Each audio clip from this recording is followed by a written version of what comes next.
Bueno, pues estamos en la autopista. Estoy en el coche, me estoy dirigiendo a las monjas clarisas a celebrar las misas. Son las 9:30, la misa es a las 10 y ya estoy casi llegando. Faltan varios kilómetros. Y ahora cuando mientras estaba rozando el rosario, estaba empezándole, hoy es sábado, misterios gozosos. El primer misterio pues es la anunciación del ángel a María. Y entonces pues reflexionando un poco sobre este misterio, María, no tengas miedo,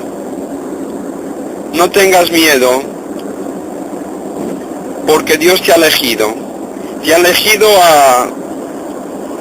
a dar a luz ni más ni menos que a su propio Hijo.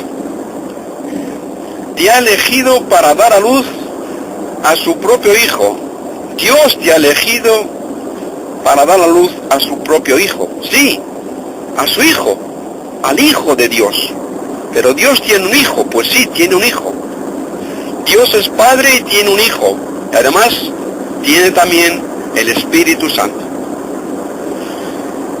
Y la Virgen, pues lógicamente, se quedó abobada, pero bueno, ¿cómo puede ser esto? Pero ¿cómo puede ser esto? Si yo soy virgen, si yo todavía nunca he tenido relación con ningún hombre,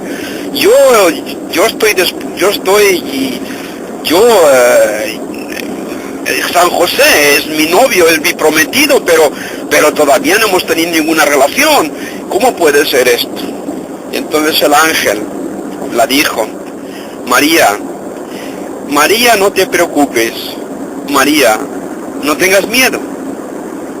Simplemente cree en la palabra de Dios. Simplemente acepta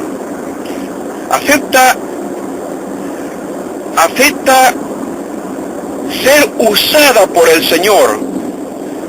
Ser usada. Eso de ser usada suena muy mal, porque a nadie le gusta ser usado. A nadie le gusta ser usado. Pero en este caso, en el caso de cuando Dios te pide algo, Dios es el amo del mundo, del universo. Dios es el amo Él nos ha creado, Él es nuestro amo. Todo es de Él. El universo es de Dios. La humanidad, los hombres son de Dios. Nosotros y cada uno somos de Dios. Nuestro cuerpo, nuestra alma, todo es de Dios. Entonces, en este caso, cuando Dios te pide algo, en este caso, pues, podemos realmente dejar que Dios use de nosotros, porque en realidad nosotros somos de Él. O sea, Él tiene ese derecho, Él tiene ese poder. Con otros hombres, si exceptuamos a Dios, entonces sí, podríamos decir, pues no quiero ser usado por nadie. Pero lógicamente es que nadie es nuestro amo. Solamente tenemos un amo y ese es Dios. Entonces, a los hombres, pues podemos negarnos a ser usados por los hombres, porque ellos no nos han creado, no son nuestros amos, pero Dios nos ha creado, nosotros somos suyos.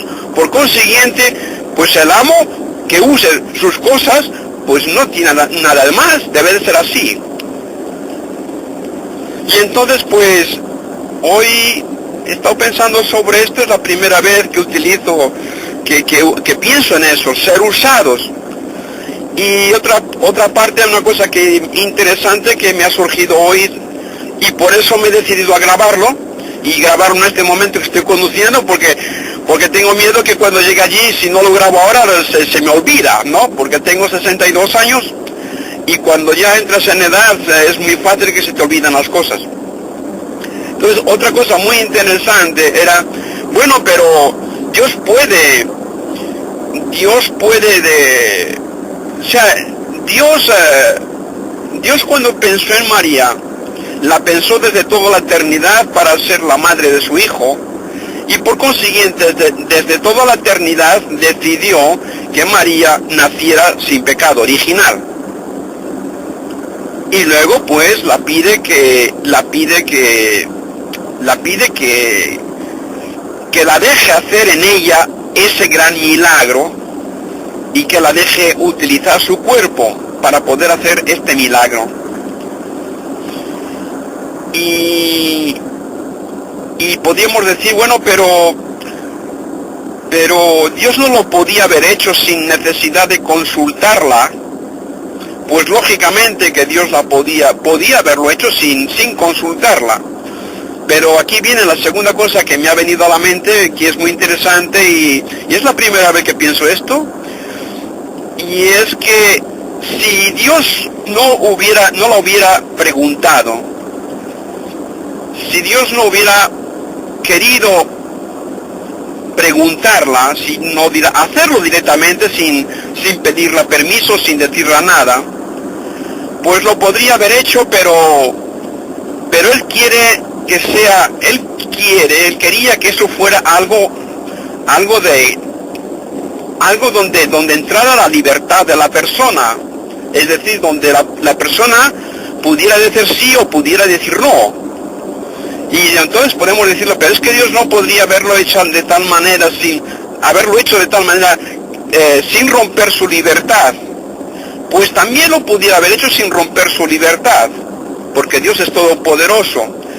Pero si lo hubiera hecho sin libertad, sin pedirle permiso, ya directamente, sin consultarla, entonces nos hubiéramos encontrado que habría sido una obra, un milagro hecho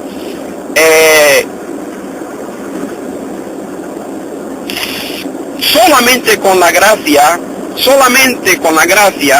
pero sin gracia.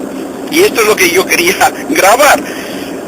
Sería todo con la gracia, pero sin gracia. ¿Qué quiere decir esto? Todo con la gracia, pero sin gracia. O sea, normalmente algunas veces decimos, ¿no? Eres un gracioso. ¿Qué gracioso eres? ¿No? O no tiene gracia. Esto no tiene gracia, ¿no? Entonces quiere decir que si Dios podría haber hecho que María diera a luz a su hijo sin intervención de María, sin pasar por consultarla a ella, sin pasar por invitarla a ella, sin pasar por decirle a ella, mira, tengo este proyecto y lo quiero hacer en ti, pero necesito que tú me digas sí, quiero que tú digas sí, quiero que tú seas libre, que tú libremente aceptes esto, ¿no? Pues sí, ciertamente lo podría haber hecho y sin romper su libertad, pero vuelvo a decir, entonces hubiera sido un milagro, un portento, obra totalmente de la gracia, pero sin gracia. Entonces esto sin gracia quiere decir que Dios, sin la gracia de Dios esto hubiera sido imposible, ¿no? Sin la gracia de Dios hubiera sido imposible. Pero si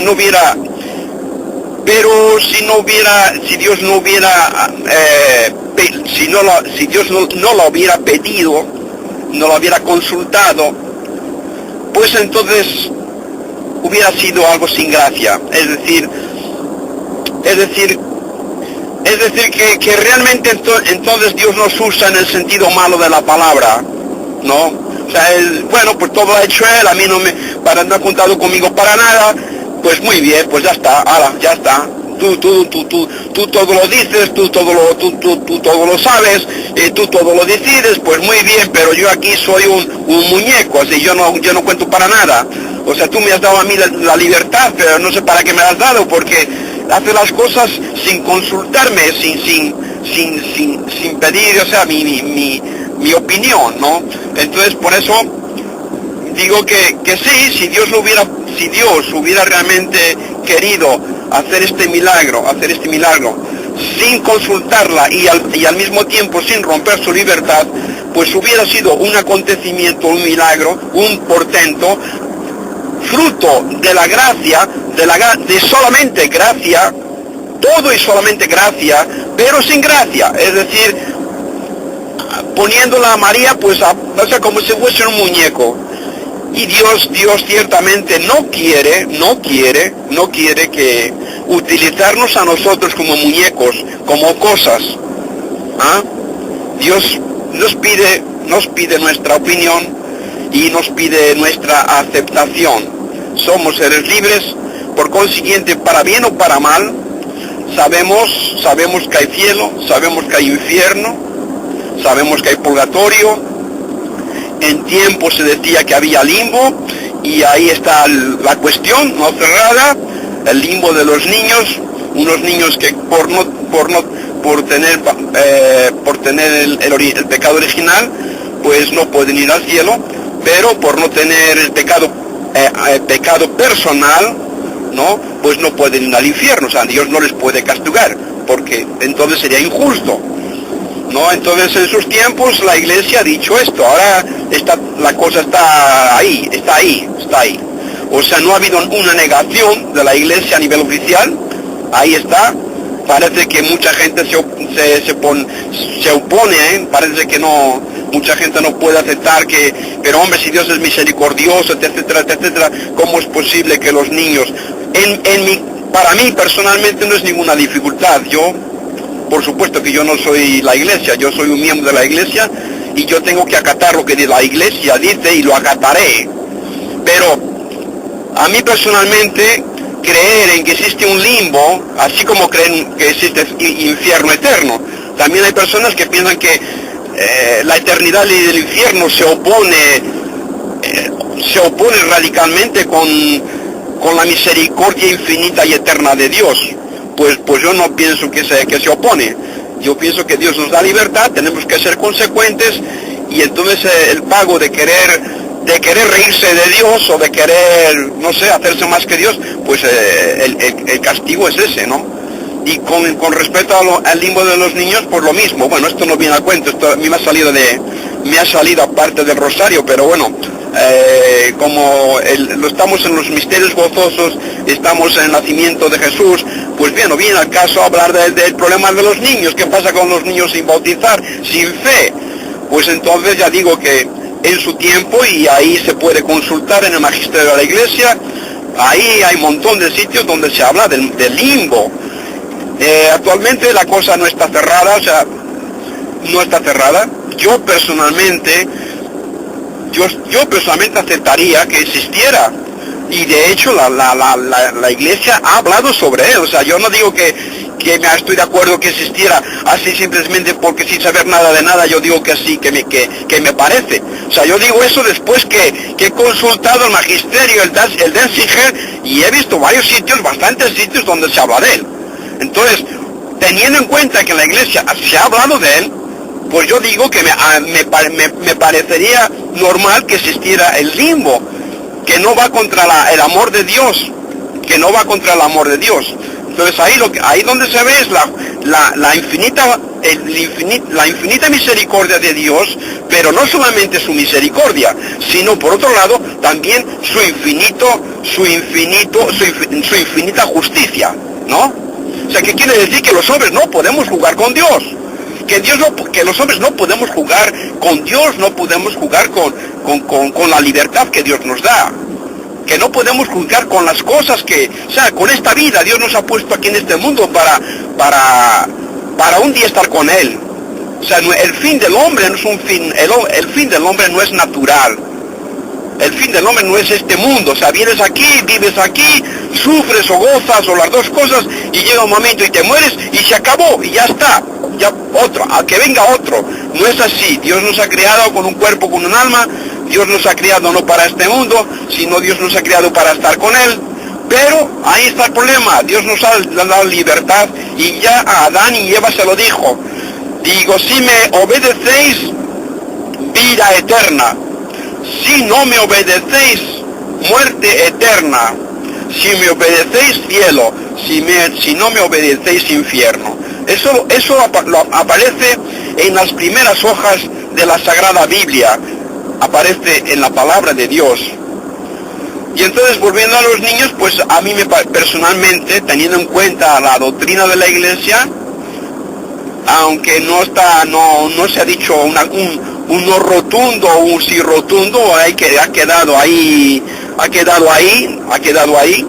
Yo personalmente en estos momentos pienso que sí hay limbo, y yo creo que debería haberle, porque de hecho la Iglesia ha hablado sobre él. Pero bueno, sea lo que sea, en caso de que hubiera limbo, pues yo no creo que eso es injusto. Es porque Dios es misericordia pero también es justo. Y por consiguiente, pues, y entonces si por ejemplo Dios hiciera que estos niños, que luego cuando llega la resurrección ya no habrá niños y viejos, o sea, según Santo Tomás de Aquino, pues ha sido un gran teólogo, y bueno, pues no es la Iglesia está por encima de él, pero yo pienso que ha dicho muchas cosas y que tiene tiene su cosa, ¿no? Entonces él dice que cuando nosotros en la resurrección, cuando ya se termine este mundo, empieza el que tiene que empezar, pues entonces ya no habrá, o sea, los hombres ya no serán niños o mayores o viejos, él dice que tendrán más o menos, pues como Jesucristo cuando murió, 33 años, ¿no? Más o menos a esa edad, o sea, todos tendremos esa edad, ¿no? Y entonces, pues estos niños, cuando llegue el momento, pues llegarán a tener, pues eso, como todos, más o menos esa edad. Y entonces esos niños, que en aquel entonces, al final de los tiempos, ya no serán niños, ya tendrán, como todo el mundo, más o menos esa edad de 33 años. Y entonces Dios sería injusto con ellos si ellos tuvieran que sufrir penas corporales, sufrimientos corporales, como son los sufrimientos del infierno. Son penas físicas, pero cuando se habla de físicas o corporales, también se tiene que tener en cuenta que son físicas y corporales, pero ya ajustadas a ese cuerpo nuevo. O sea, cuando Jesucristo resucitó con un verdadero cuerpo, pero ya con unas leyes nuevas, que ese cuerpo ya no es como el nuestro ahora. Verdadero cuerpo, y un cuerpo real, pero ya diferente, un cuerpo real pero espiritual, ¿no? O sea, Jesucristo cuando una vez entró donde estaban los apóstoles rezando, todo estaba cerrado, las puertas estaban cerradas, las ventanas no se abrían, no sé si había ventanas, pero por lo menos la puerta estaba cerrada, y sin embargo Él entró en ese lugar, lo cual quiere decir que el cuerpo de Jesucristo, que resucitado, aunque es real, porque de hecho luego dijo, yo no soy un fantasma, si vosotros no creéis que yo soy el Jesucristo resucitado, darme de comer o darme de beber, y veréis que un espíritu, que un fantasma, no puede comer, no puede beber, porque no tiene cuerpo. O sea, eso no es un cuerpo ficticio, no, mi cuerpo es un cuerpo real, pero ya resucitado, es un cuerpo ya espiritual. Entonces quiere decir que estos niños ya con sus 30 y tantos años, como todo el mundo, pues van a sufrir un castigo, pero ese castigo será el de no ver nunca a Dios. Ese será el castigo por el pecado original. Pero como dijo, estos niños, estos bebés, no tenían pecado personal, pues entonces Dios no les puede castigar con los castigos que se sufren en el infierno, o con los castigos que se sufren en el purgatorio. Entonces, teniendo en cuenta esto, teniendo en cuenta que el castigo va a ser no ver a Dios, pero sin embargo van a vivir una vida feliz, una vida naturalmente feliz, ¿no? Naturalmente feliz. Pues viéndolo desde este punto de vista, pues sí, realmente están sufriendo un castigo que sería el mayor de todos, porque por muchos sufrimientos que haya en el infierno, esos sufrimientos no pueden ser comparados con el sufrimiento de no ver a Dios. Con el sufrimiento de no ver a Dios. Pero, debido a la justicia de Dios, pues Dios puede permitir que estas personas sean así, ¿no? Y nosotros diremos, ¿pero qué culpa tienen los niños? Bueno, pues ¿qué culpa tienen los niños? Pues que es así. Vuelvo a repetir, si Dios les castigara con un sufrimiento físico, entonces sería otra cuestión. Pero no, Dios les simplemente, que es el mayor castigo, ¿no? Pero podemos decir simplemente con el castigo espiritual, que no es simplemente, que es el mayor castigo, pero que no es un castigo físico, porque ellos pueden realmente gozar de verdadera felicidad. ¿Ah? Natural, porque no pueden ver a Dios. Bueno, pues este es el resultado del rosario que he empezado, que empezaba a rezar, a meditar, y al final ha terminado en esto. Ya estamos aquí, ya hemos llegado al lugar. Ahora me falta más o menos unos 3-5 minutos. Bueno, pues eso es. Aquí termino. Ya estoy saliendo de la autopista, que es una curva de 180 grados. Bueno, pues yo no sé, me parece que me he confundido.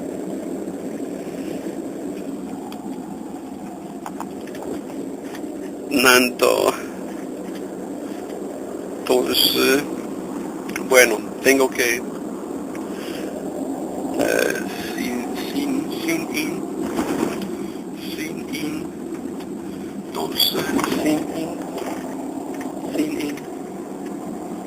bueno, no sé, aquí no veo esto, no sé cómo pararlo. Tengo que esperar salir de la... Bueno, de hecho he salido, me parece que me he pasado, ¿sabes? Y entonces ahora tengo que retornar un poco. No sé, sin in.